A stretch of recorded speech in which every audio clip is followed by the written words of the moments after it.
My name is Wolfgang Deike. I'm the coordinator of the Bologna Lab at Humboldt-University and very pleased to be here at University College Cork as part of the ABC to VLE learning series and as part of an Erasmus staff exchange.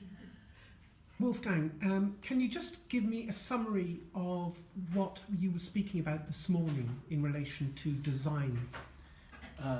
Yeah, James. So one of the things that we took away from managing or facilitating research-based learning projects is that quite often it's really helpful for the staff to think about the student's perspective in the learning curve. So usually what happens when we design teaching processes is we think about what we want the students to learn from our point of view, we structure the activities, and then we end up being terribly surprised if the students don't perform to our expectations. And one of the models that we use quite successfully in our preparation for research-based learning projects is the so-called student learning curve, where we invite staff, teaching staff or researchers to perceive and reconstruct the process, the learning curve, the learning process from the student's perspective. So by thinking about a particular student on their projects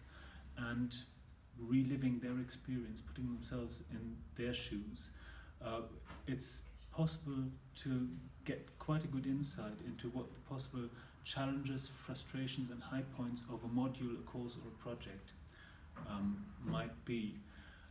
Once you've modeled this on a particular student, you can then sort of start to find with collegiate support solutions for any tricky situations. So what kind of role do I have to take as the program coordinator to make the student get out of that situation, to get them motivated again, to help them over a particular issue with a methods question,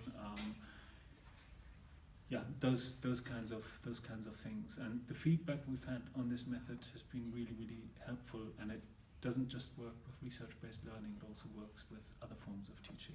Thank you.